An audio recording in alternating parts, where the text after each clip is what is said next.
Hello everyone, स्वागत है आप सभी का। आज हम लोग क्लास 9 के चैप्टर अर्थ यानी कि सब्जेक्ट अर्थशास्त्र का बात करेंगे। देखिए, ये पहली बार है, आप लोग बचपन से पहली बार इस चैप्टर को पढ़ रहे होंगे, मतलब आपके सामने पहली बार आया होगा ये। इस सब्जेक्ट का नाम इकोनॉमिक्स है, बार बार चैप्टर आ जा रहा है नाम। इसको हिंदी में अर्थशास्त्र बोला जाता है, ठीक है। तो इससे आपका पहली बार पाला पड़ा है, तो थोड़ा सा समझ लीजिए कि इस बुक में पढ़ना क्या होता है। देखिए, अर्थ का मतलब समझ लीजिए आप होता है पैसा। क्या होता है? जो हमारा पैसा होता है वो। और शास्त्र, शास्त्र जो पढ़ते हैं उसको शास्त्र बोलते हैं, ठीक। तो एक सब्जेक्ट है जिसमें पैसा के बारे में पढ़ना है, सिर्फ पैसा के बारे में या संसाधनों के बारे में। यानी कि एक ऐसा सब्जेक्ट जब संसाधनों का यूज करके, जो भी देश में आपके संसाधन है, उस संसाधन को कैसे यूज़ किया जाए ताकि ज़्यादा से ज़्यादा लोगों को फ़ायदा पहुंच जाए, यही इस बुक में पढ़ना होता है, इस सब्जेक्ट में पढ़ना होता है। किस में? अर्थशास्त्र में। इसका जो ये क्या है, आपसे पहली बार है इसीलिए थोड़ा इंट्रो करवा दे रहे हैं। और जो इसका हाई लेवल होता है, यानी कि बहुत ऊंचे क्लास में जो इसको पढ़ना होता है, इकोनॉमिक्स काफ़ी टेक्निकल सब्जेक्ट है, इसमें मैथ वगैरह का भी बहुत ज़्यादा ज़रूरत पड़ता है, ठीक है। लेकिन काफ़ी इंटरेस्टिंग भी है शुरुआत में, खास करके अभी जो आप लोग 9, 10 ये सब में पढ़ेंगे तो इसमें आपको बहुत ज़्यादा डीप कैलकुलेशन वगैरह नहीं करना है। इसमें आपको बस कंसेप्ट समझना है कि कैसे अर्थव्यवस्था काम करता है, कैसे संसाधनों का अच्छे से दोहन करना चाहिए, सरकार कैसे अच्छे से दोहन करे ताकि अधिकतम लोगों को फ़ायदा पहुंच सके। यही इस सब्जेक्ट में पढ़ना होता है। तो आई होप आपको समझ आया होगा कि इस सब्जेक्ट में पढ़ा क्या जाता है। अर्थशास्त्र, इकोनॉमिक्स इंग्लिश में बोलते हैं, ठीक है। ये क्लास 9 का है। अब उसके बाद हम लोग आते हैं चैप्टर पे। इस बुक में टोटल 4 चैप्टर है और पहला जो चैप्टर पढ़ना है वो है पालमपुर गांव की कहानी, ठीक है। तो बिना देरी किए शुरू करते हैं। चैप्टर का नाम है पालमपुर गांव की कहानी, ठीक है। उम्मीद है आप लोगों को दिख रहा होगा अच्छे से। अब इसमें क्या पढ़ना है? देखिए, इसमें पढ़ना है कि उत्पादन कैसे होता है, किसी चीज़ का जो उत्पादन किया जाता है वो कैसे किया जाता है, इसी के बारे में पढ़ना है। तो हम लोग लाइन बाय लाइन पढ़ के देख ही रहे हैं सारे बुक को, तो इसको भी उसी तरह समझने का कोशिश करेंगे। लेक्चर लंबा ज़रूर होता है, लेकिन एक बार अच्छे से आप समझ लिए तो किसी भी तरह से एग्ज़ाम में क्वेश्चन घुमा के पूछे आपसे वो सॉल्व हो जाएगा, ठीक। और नहीं तो जो सीखने के लिए देख रहे हैं, समझने के लिए देख रहे हैं, उनके लिए तो स्वागत है ही, ठीक है। तो हम लोग शुरू करते हैं। पहले बता रहा है कि ये जो कहानी है पालमपुर गांव की कहानी, उसका उद्देश्य है उत्पादन से संबंधित। उत्पादन यानी कि प्रोडक्शन होता है ना, किसी चीज़ का उत्पादन करना, प्रोडक्शन करना, उसी से परिचय करवाना है इस ये जो चैप्टर का कहानी है वो। और इसमें एक काल्पनिक, काल्पनिक यानी कि रियल में ऐसा कोई गांव एग्जिस्ट नहीं करता है, लेकिन एक कल्पना किया गया गांव है और उस कल्पना किया गया गांव का नाम क्या है? पालमपुर है, ठीक है। तो पालमपुर की कहानी से आप समझेंगे कि कैसे अर्थव्यवस्था काम करता है, ठीक। तो पालमपुर एक गांव है जहाँ पे जो मुख्य क्रिया है खेती, यानी कि वहाँ का अधिकतर लोग मुख्य काम क्या है? खेती है। जैसा कि भारत में भी आपको नज़र आता है, भारत में मुख्य क्रिया अभी भी क्या है? खेती है। लेकिन और भी काम होता है इस गांव में, जैसे लघु स्तरीय विनिर्माण। लघु यानी कि छोटा, छोटा लेवल, स्तर यानी कि लेवल, छोटे लेवल पे विनिर्माण, कुछ नया नया प्रोडक्ट बनाना, ये सब, ठीक है, छोटे लेवल पे वो भी होता है। डेयरी यानी कि दूध से रिलेटेड। और परिवहन, जो संसाधनों का ये आवागमन होता है, परिवहन, ठीक है, वो। तो ये सब भी सीमित स्तर पे थोड़ा बहुत ये सब भी होता है यहाँ पे, ठीक। फिर बोल रहा है हमें उत्पादन जब करना होता है, उत्पादन, तो हमें अलग अलग तरह की संसाधनों की ज़रूरत पड़ती है। आप उत्पादन कैसे करेंगे? आपको क्या चाहिए? संसाधन। और संसाधन चाहिए तो वो संसाधन कैसा हो सकता है? प्राकृतिक हो सकता है, आप बहुत सारा चीज़ नेचर से उठाएंगे, नेचुरल। बहुत सारा चीज़ मानव निर्मित होगी, जो इंसानों के द्वारा बनाया जाता है। और मानव प्रयास, ये भी इम्पोर्टेंट चीज़ है। इंसान प्रयास करेगा तब तो बनेगा, तो मानव का प्रयास भी चाहिए। और साथ में चाहिए आपको मुद्रा, मुर्दा नहीं है, मुद्रा है, ठीक है। मुद्रा।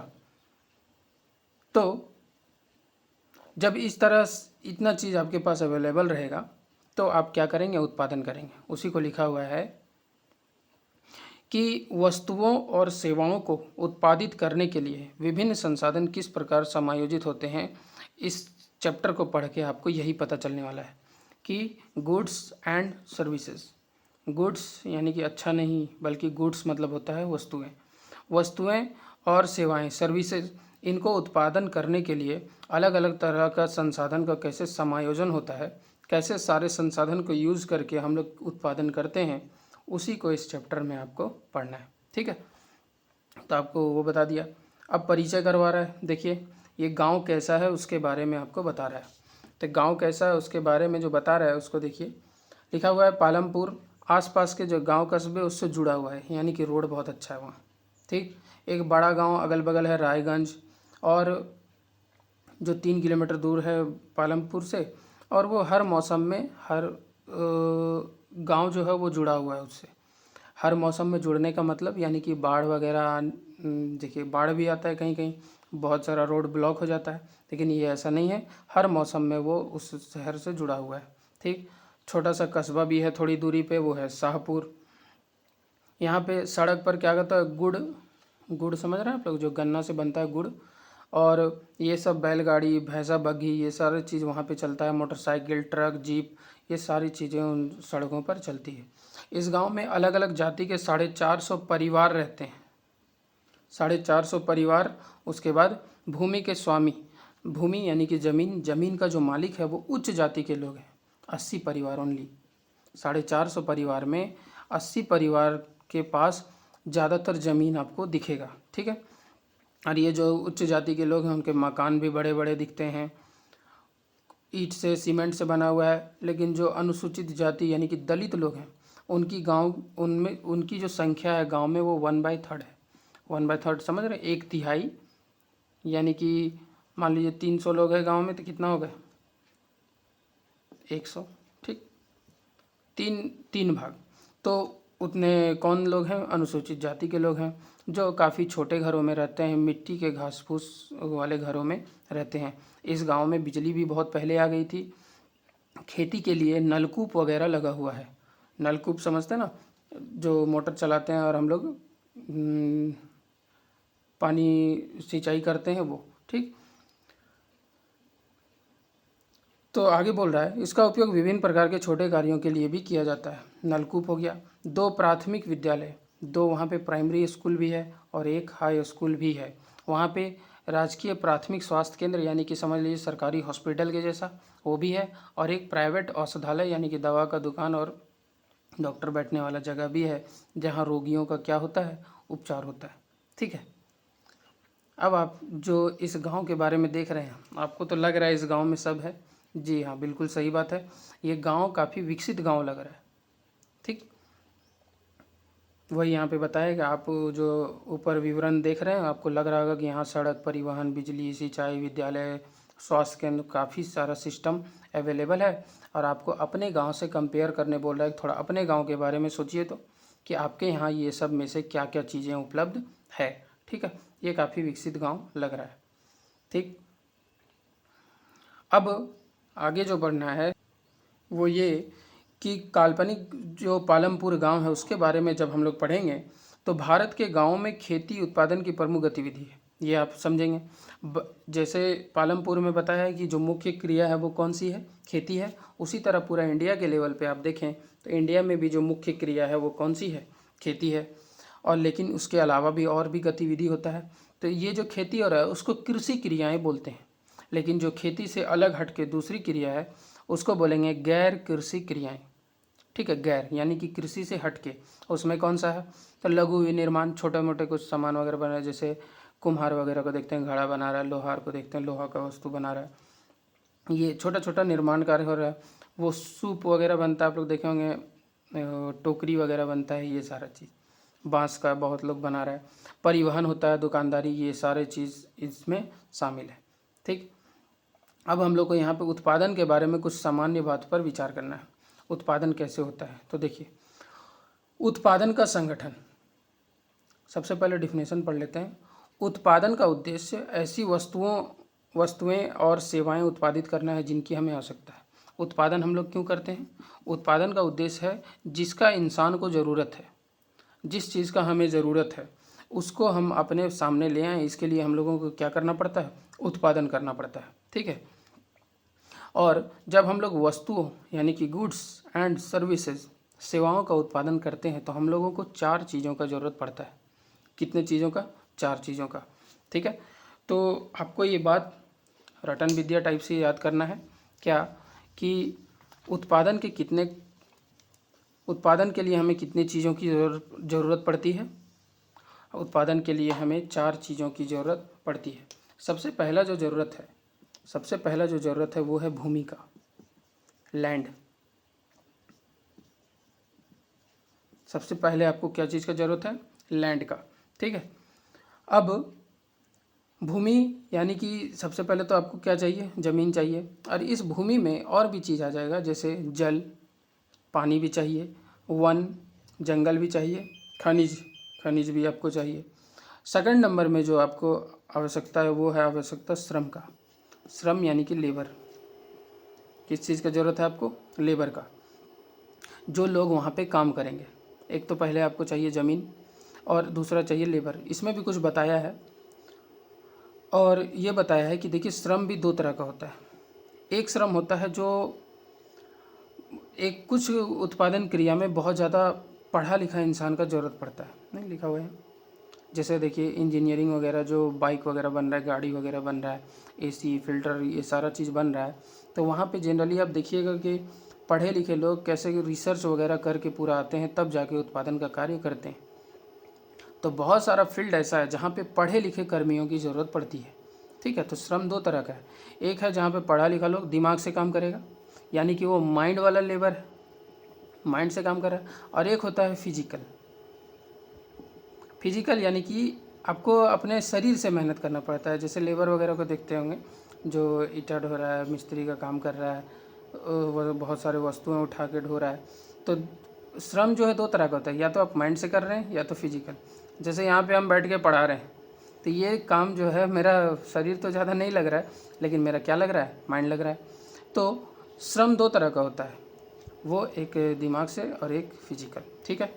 तो फिर तीसरा ज़रूरत जो हम लोग को पड़ता है वो है पूंजी, भौतिक पूंजी। यहाँ लिखा हुआ है भौतिक पूंजी। पूंजी समझते हैं आप लोग? कैपिटल यानी कि आप समझते होंगे कि पूंजी नहीं रहेगा तो कैसे बिजनेस करेंगे, ये वही है। ठीक है। अब पूंजी जो है लिख रहा है उत्पादन के प्रत्येक स्तर पर अपेक्षित कई तरह के आगत। जो ये पूंजी है इसको आगत, एक वर्ड आगत दिया हुआ है, उसको बता दें। आगत को इंग्लिश बोलते हैं इनपुट। जो बहुत सारा आप किसी भी चीज़ में किसी भी तरह का बिजनेस करना चाह रहे हैं तो उसमें आपको ज़रूरत पड़ेगा पूंजी का। अब पूंजी में आप लगाएंगे बहुत सारी वस्तुएं, है ना, तो उसी को बोला जाएगा इनपुट। फिर आगे बताया है ये इनपुट में भी 2 तरह का होता है। जैसे एक होगा औजार, मशीन और भवन। आप लोग इसके बारे में सोच के देखिए, औजार, मशीन और भवन, ये क्या है? ये ऐसी वस्तुएं नज़र आ रही है जो एक बार लगाएं तो लंबे समय तक काम करेगा। देखिए जो मशीन लगाएंगे, मान लीजिए एक फैक्ट्री खोल रहे हैं, मशीन, क्या मशीन आप थोड़े थोड़े दिन में चेंज कीजिएगा? क्या नहीं, लंबे समय। भवन, जो बिल्डिंग बनाएंगे, हो सकता है 20, 30, 40 साल चले। तो इसका मतलब है वो पूंजी ऐसा हो सकता है जो एक बहुत लंबे समय तक चलेगा और एक जो है वो बहुत कम समय तक चलेगा। तो जो लंबे समय तक चलेगा जैसे औजार, मशीन, भवन, उसको बोलेंगे अस्थाई पूंजी। और आसान क्वेश्चन जो बनता है ना वो यही सब पूछता है कि बताइए भवन अस्थाई पूंजी है कि कार्यशील पूंजी है। ठीक। और जो नेक्स्ट आता है वो होता है कार्यशील पूंजी। कौन सा? कार्यशील पूंजी। अब ये क्या है? कच्चा माल और नगद मुद्रा। अब जैसे उत्पादन के लिए मान लीजिए एक लोहा का फैक्ट्री आप खोलते हैं, तो लोहा का फैक्ट्री खोलें तो आप जो बिल्डिंग बनाएं, शेड बनाएं, उसमें बहुत सारे मशीनें लगाएं, ये अस्थाई पूंजी आपका परमानेंट, जो लंबे समय तक चलेगा।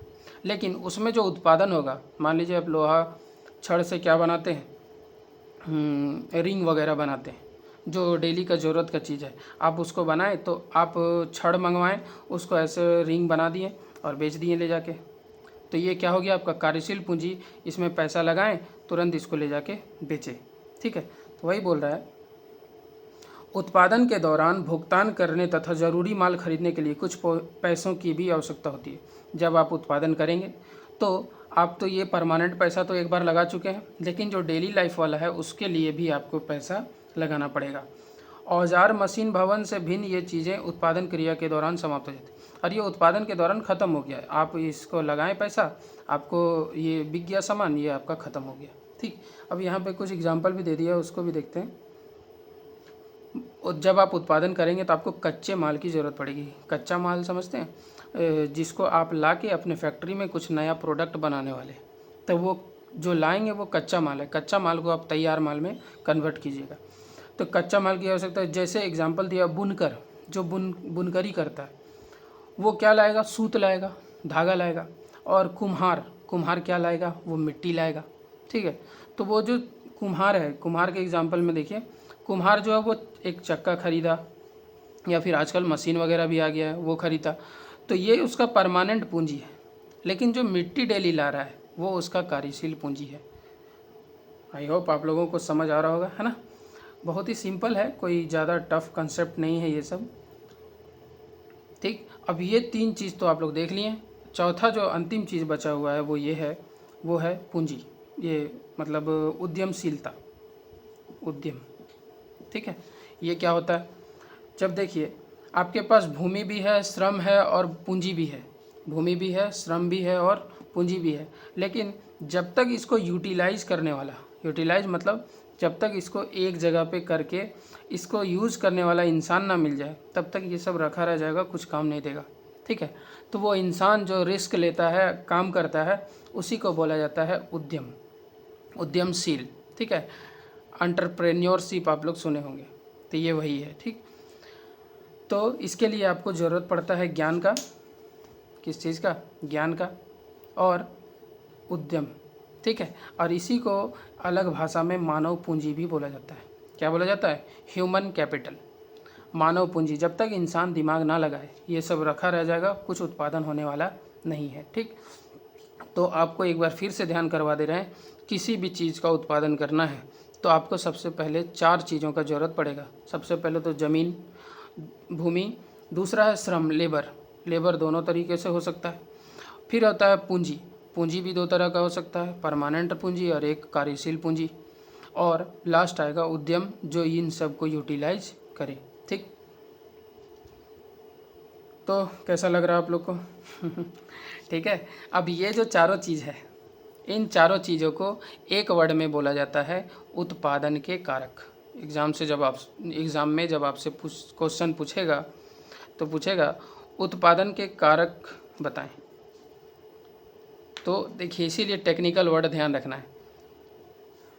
उत्पादन के कारक बताइए, तो उत्पादन के कारक कितने होते हैं, 4 होते हैं, जो आपके सामने नज़र आ रहा है। ठीक है, तो ये हो गया उत्पादन के कारक। ठीक, तो आज के लिए इतना ही रहने देते हैं, ज़्यादा आज लोड नहीं देंगे आप लोगों को, पहली बार है, नया सब्जेक्ट है, इसीलिए अच्छे से पढ़ते रहिए, रीडिंग लगाते रहिए। रीडिंग नहीं लगाएंगे तो फिर आपको हो जाएगा दिक्कत। ठीक, रीडिंग लगाइए, जो नहीं समझ आता है आप हमसे कमेंट में पूछ सकते हैं। ठीक है, उम्मीद है हम बताने का कोशिश करेंगे। तो आज के लिए इतना ही रखते हैं, मुस्कुराते रहिए, पढ़ते रहिए अच्छे से। ठीक है, धन्यवाद, थैंक यू।